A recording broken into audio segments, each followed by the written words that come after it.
नमस्कार दोस्तों, चलिए जानते हैं राजस्थान की फटाफट 25 बड़ी खबरों को सिर्फ 10 मिनट में। लेकिन उससे पहले आप यह वीडियो किस जगह से देख रहे हैं हमें कमेंट में जरूर बताएं। राजस्थान सरकार ने दिवाली से ठीक पहले बड़ा फैसला लिया है। ओल्ड पेंशन स्कीम पर फिलहाल रोक लगा दी गई है। अब सरकारी कर्मचारियों के पास एनपीएस और ईपीएफ में से एक विकल्प चुनने का मौका होगा। सरकार का कहना है कि नया निर्णय कर्मचारियों और राज्य के वित्तीय संतुलन दोनों के लिए फायदेमंद रहेगा। जयपुर विकास प्राधिकरण ने शहर में इंफ्रास्ट्रक्चर को मजबूत करने के लिए 97.63 करोड़ रुपए की योजनाओं को मंजूरी दे दी है। इसमें सड़क, सीवरेज और पार्क निर्माण से जुड़े प्रोजेक्ट शामिल हैं। 4 जोनों में काम जल्द शुरू होगा ताकि दीपावली से पहले शहर में बेहतर सुविधाएं मिल सकें। राज्य सरकार ने मरीजों की सुरक्षा को प्राथमिकता देते हुए फायर सेफ्टी को लेकर नई गाइडलाइन जारी की है। अब अस्पतालों में नियमित ऑडिट और प्रशिक्षण अनिवार्य होगा। स्वास्थ्य विभाग ने कहा है कि जयपुर ट्रॉमा सेंटर हादसे के बाद पूरे राज्य में सुरक्षा व्यवस्था को और सख्त किया जा रहा है। दीपावली से पहले उपभोक्ताओं को राहत देने के लिए राज्य भर में माप तौल नियमों पर विशेष जांच अभियान शुरू किया गया है। खाद्य और उपभोक्ता विभाग ने दुकानों में इस्तेमाल हो रहे वेट मशीनों और पैकेजिंग की जांच शुरू कर दी है ताकि किसी को ठगा न जा सके और त्योहार के समय सही व्यापार सुनिश्चित हो। जयपुर में विद्याधर नगर क्षेत्र में अब ड्रेनेज की दिक्कत खत्म होगी। नगर निगम ने 17 करोड़ रुपए की लागत से नई ड्रेनेज लाइन डालने का निर्णय लिया है। अधिकारियों का कहना है कि बरसात के दौरान पानी भरने की समस्या खत्म होगी और सड़कों पर जल जमाव से राहत मिलेगी। राजस्थान के सरकारी अस्पतालों की सुरक्षा व्यवस्था अब केंद्रीय औद्योगिक सुरक्षा बल CISF के हवाले होगी। जयपुर के SMS अस्पताल में लगी आग के बाद यह कदम उठाया गया है। पूरे राज्य में अस्पतालों की सुरक्षा का सिस्टम ऑडिट होगा ताकि भविष्य में कोई हादसा न हो। स्वास्थ्य विभाग ने जयपुर में मिलावटी मिठाइयों पर कार्रवाई की है। टीम ने मिल्क केक बनाने वाले एक अवैध कारखाने पर छापा मारकर नकली मिठाई जब्त की। त्योहारी सीजन को देखते हुए अधिकारियों ने कहा कि मिलावटखोरों पर सख्त कार्रवाई जारी रहेगी ताकि लोगों की सेहत सुरक्षित रहे। खाद्य सुरक्षा विभाग ने जयपुर में 350 किलो सिंथेटिक पनीर पकड़ा है। यह नकली पनीर स्थानीय बाजारों में सप्लाई के लिए तैयार किया जा रहा था। अधिकारियों ने बताया कि लैब जांच में इसकी पुष्टि हुई है और इसके निर्माता के खिलाफ मामला दर्ज किया गया है। त्योहार के समय यह बड़ी कार्रवाई मानी जा रही है। जयपुर महापौर ने एक सराहनीय पहल की है। 300 पाकिस्तानी विस्थापितों और सफाई कर्मियों की बेटियों को मुफ्त वैक्सीन दी जाएगी। नगर निगम की इस योजना का उद्देश्य समाज के कमजोर वर्गों की बेटियों को स्वास्थ्य सुरक्षा देना है। महापौर ने कहा कि यह अभियान आने वाले महीनों तक जारी रहेगा। जयपुर में डिजिटल अरेस्ट का झांसा देकर 75 वर्षीय बुजुर्ग से 23,56,000 रुपए की ठगी हुई। ठगों ने खुद को साइबर क्राइम अधिकारी बताकर धमकाया कि अगर पैसे नहीं दिए तो जेल भेज देंगे। पुलिस ने जांच कर एक आरोपी को गिरफ्तार किया और बाकी की तलाश जारी है। जयपुर के ट्रॉमा सेंटर में लगी आग की जांच पूरी हो गई है। फॉरेंसिक रिपोर्ट में खुलासा हुआ है कि हादसा शॉर्ट सर्किट के कारण हुआ था। घटना के बाद अस्पताल प्रशासन पर लापरवाही का आरोप लगा था। अब सरकार ने सभी अस्पतालों में वायरिंग सिस्टम की जांच के आदेश दिए हैं। जयपुर में 4 महीने से ICU की दीवारों में करंट आने की शिकायत थी, लेकिन प्रशासन ने ध्यान नहीं दिया। अब ट्रॉमा सेंटर हादसे के बाद यह खुलासा हुआ है कि कर्मचारियों ने कई बार शिकायत की थी। लापरवाही उजागर होने के बाद स्वास्थ्य मंत्री ने कहा कि जिम्मेदारों पर कार्रवाई होगी। जयपुर में सोने और चांदी की कीमतों में तेजी से बढ़ोतरी हो रही है। त्योहार से पहले सोना रिकॉर्ड स्तर पर पहुंच गया है, जिससे ज्वेलरी बाजारों में हलचल है। सर्राफा व्यापारियों का कहना है कि अंतर्राष्ट्रीय बाजार में भी भाव बढ़ने से स्थानीय बाजार पर सीधा असर पड़ा है। जयपुर में ड्रोन उड़ाने पर नई पाबंदियां लगाई गई हैं। पुलिस ने कहा है कि अब कोई भी व्यक्ति बिना अनुमति ड्रोन नहीं उड़ा सकेगा। यह फैसला सुरक्षा कारणों से लिया गया है क्योंकि हाल के दिनों में कुछ संदिग्ध गतिविधियां पकड़ी गई थीं। नियम तोड़ने पर सख्त कार्रवाई की जाएगी। राजस्थान में तापमान में अचानक गिरावट आई है। मौसम विभाग के अनुसार अगले 2 दिनों में न्यूनतम तापमान में 3 से 4 डिग्री तक की कमी होगी। हवा में नमी बढ़ने से सुबह और रात में ठंड महसूस होने लगी है। किसानों को फसलों की सुरक्षा के लिए सावधानी बरतने की सलाह दी गई है।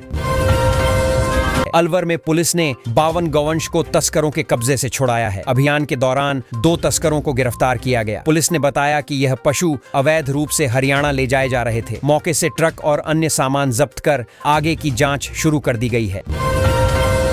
हाईकोर्ट रोड पर चल रहे जाम की समस्या से जल्द राहत मिलने वाली है। जयपुर में सेंट्रल पार्क के पास भूमिगत पार्किंग निर्माण अपने अंतिम चरण में है। प्रशासन का कहना है कि पार्किंग के शुरू होते ही सड़क पर वाहन दबाव कम होगा और ट्रैफिक सुचारू रूप से चलेगा।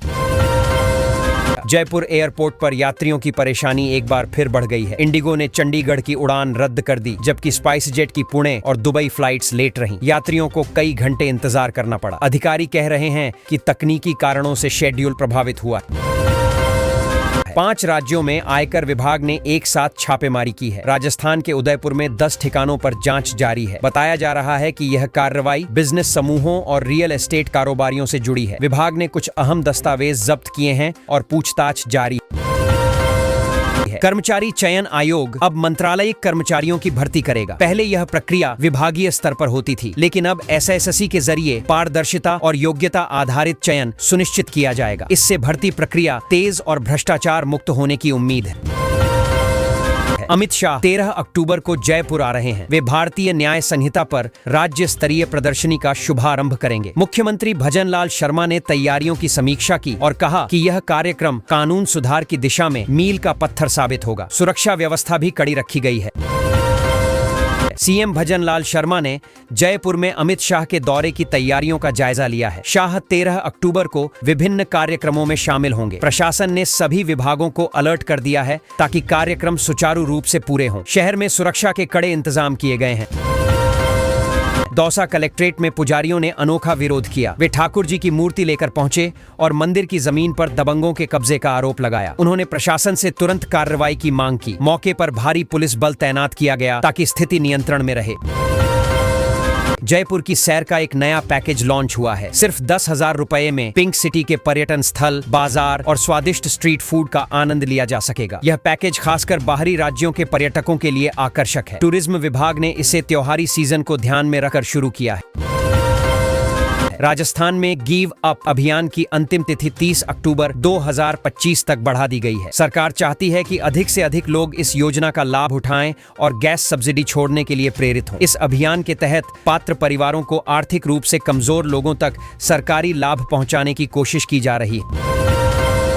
राजस्थान में भजनलाल सरकार ने बच्चों की सुरक्षा के लिए खांसी की दवा पर सख्त कदम उठाए हैं। केंद्र सरकार ने राज्य सरकार की इस पहल की प्रशंसा की है। स्वास्थ्य विभाग ने स्पष्ट किया है कि दवाओं की गुणवत्ता जांच के बाद ही बिक्री की अनुमति दी जाएगी। यह कदम बच्चों की सेहत को ध्यान में रखकर उठाया गया है।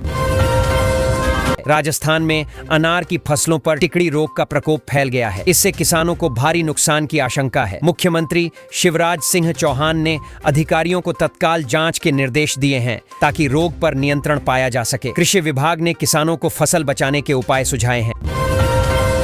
त्योहारों से पहले सोने और चांदी की कीमतों में तेजी आई है। सर्राफा बाजारों में सोने के दाम में आज बड़ी वृद्धि दर्ज की गई। निवेशकों का रुझान सोने की ओर बढ़ रहा है। विशेषज्ञों ने कीमतों में और बढ़ोतरी की संभावना जताई है।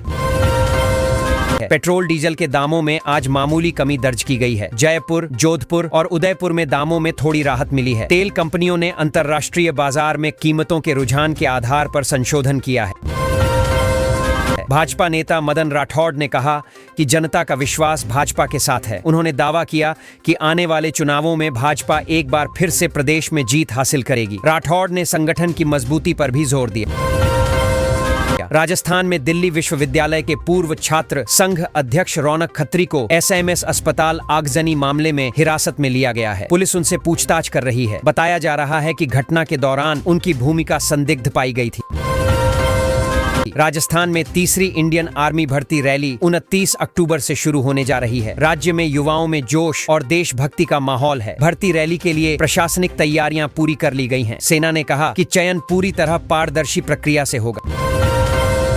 राजस्थान लोक सेवा आयोग ने सहायक सांख्यिकी अधिकारी परीक्षा की तिथियां जारी कर दी हैं। उम्मीदवार आयोग की वेबसाइट से समय सारणी और परीक्षा केंद्र की जानकारी प्राप्त कर सकते हैं। आयोग ने अभ्यर्थियों से समय पर प्रवेश पत्र डाउनलोड करने की अपील की। RPSC AO एग्जाम की सिटी स्लिप जारी कर दी गई है। उम्मीदवार इसे rpsc.rajasthan.gov.in से डाउनलोड कर सकते हैं। आयोग ने कहा है कि जल्द ही एडमिट कार्ड भी वेबसाइट पर उपलब्ध होगा। परीक्षा में कोविड नियमों का पालन अनिवार्य रहेगा। राजस्थान में मुख्यमंत्री निशुल्क दवा योजना को लेकर बड़ी गड़बड़ी सामने आई है। लैक्टुलोज सिरप में फंगस मिला और खांसी की दवा से लोगों की मौत के मामले की जांच शुरू हो चुकी है। स्वास्थ्य विभाग पर लापरवाही के आरोप लगे हैं और सरकार अब पूरे वितरण तंत्र की जांच करवाने जा रही है ताकि किसी निर्दोष की जान दोबारा ऐसी गलती से न जाए। राजस्थान में पेट्रोल डीजल के दामों में मामूली गिरावट दर्ज की गई है। जयपुर में पेट्रोल 104 रुपए 72 पैसे और डीजल 90 रुपए 21 पैसे प्रति लीटर है। कच्चे तेल की कीमतों और विदेशी मुद्रा दरों में बदलाव का असर घरेलू बाजार पर साफ दिख रहा है। लोग उम्मीद कर रहे हैं कि आने वाले हफ्तों में और राहत मिलेगी। राजस्थान में सेना भर्ती रैली युवाओं के लिए सुनहरा मौका बन गई है। इस भर्ती में हजारों युवाओं ने आवेदन किया है और मैदान में जोश देखने लायक है। रैली में फिटनेस, मेडिकल और लिखित परीक्षा की प्रक्रिया चल रही है। सेना में शामिल होने का सपना देखने वाले युवाओं के लिए ये अवसर लंबे समय बाद आया है, इसलिए तैयारियों में कोई कमी नहीं रखी जा रही। राजस्थान लोक सेवा आयोग RPSC ने RAS 2025 मेंस परीक्षा का परिणाम जारी कर दिया है। अभ्यर्थी वेबसाइट पर PDF और कट ऑफ नफ अंक देख सकते हैं। अब चयनित उम्मीदवारों के लिए इंटरव्यू चरण की तैयारी शुरू हो गई है। इस बार कई जिलों से बड़ी संख्या में सफल अभ्यर्थी आए हैं, जिससे प्रतियोगिता और भी कड़ी हो गई है। सोना और चांदी के दाम फिर बढ़ गए हैं। इस हफ्ते सोना करीब 4000 रुपए महंगा हुआ है। बाजार में निवेशक सुरक्षित संपत्ति की ओर रुख कर रहे हैं। ज्वेलर्स का कहना है कि त्योहारी सीजन में मांग बढ़ने से दामों में और उछाल आ सकता है। निवेशक फिलहाल खरीदारी में सावधानी बरत रहे हैं। RPSC ने 2026 की प्रतियोगी परीक्षाओं का प्रस्तावित कैलेंडर जारी किया है। इसमें RAS, school lecturer, junior accountant और अन्य परीक्षाओं की संभावित तिथियां दी गई हैं। अभ्यर्थियों को अब तय समय से पहले अपनी तैयारी को गति देने का मौका मिलेगा। यह कदम पारदर्शिता और समयबद्ध भर्ती प्रक्रिया की दिशा में अहम माना जा रहा है। राजस्थान 2030 तक 350 अरब डॉलर की अर्थव्यवस्था बनने की दिशा में आगे बढ़ रहा है। मुख्यमंत्री शर्मा ने कहा कि राज्य में निवेश, उद्योग और ऊर्जा के क्षेत्र में अभूतपूर्व विकास होगा। सरकार विदेशी कंपनियों के साथ साझेदारी की दिशा में काम कर रही है ताकि रोजगार और उत्पादन दोनों को बढ़ावा मिले। जयपुर के SMS अस्पताल में लगी आग ने पूरे प्रदेश को झकझोर दिया। घटना में कई लोगों की मौत हुई, जिसके बाद मुख्यमंत्री ने मौके पर पहुंचकर जांच के आदेश दिए। अस्पताल प्रशासन की लापरवाही के आरोप लग रहे हैं। सरकार ने मृतकों के परिजनों को 10 लाख रुपए मुआवजा देने की घोषणा की। इस हादसे के बाद जयपुर SMS ट्रॉमा सेंटर में CISF की सुरक्षा रिपोर्ट को लेकर सवाल उठने लगे हैं। रिपोर्ट अब तक लंबित है, जिससे सुरक्षा व्यवस्था पर गंभीर चिंता जताई जा रही है। घटना के बाद अस्पतालों की सुरक्षा नीति की समीक्षा भी शुरू कर दी गई है ताकि भविष्य में ऐसी घटनाओं को रोका जा सके। जयपुर अस्पताल आग हादसे पर अब न्यायिक जांच आयोग गठित करने की मांग तेज हो गई है। पूर्व मुख्यमंत्री अशोक गहलोत ने सरकार से कहा है कि सच सामने लाने के लिए न्यायिक आयोग बनाया जाए। उन्होंने कहा कि निर्दोष मरीजों की जान जाने का जिम्मेदार कोई न कोई तो होगा, उसे सजा जरूर मिलनी चाहिए। आज तक की खबर का असर अब दिखने लगा है। नकली दवाओं पर 15 दिनों के भीतर जांच पूरी करने का आदेश दिया गया है। सरकार ने उन अधिकारियों पर भी सख्ती दिखाई है जो इस लापरवाही के लिए जिम्मेदार हैं। दवाओं की क्वालिटी टेस्टिंग और वितरण चयन पर नजर रखने की तैयारी शुरू हो गई है।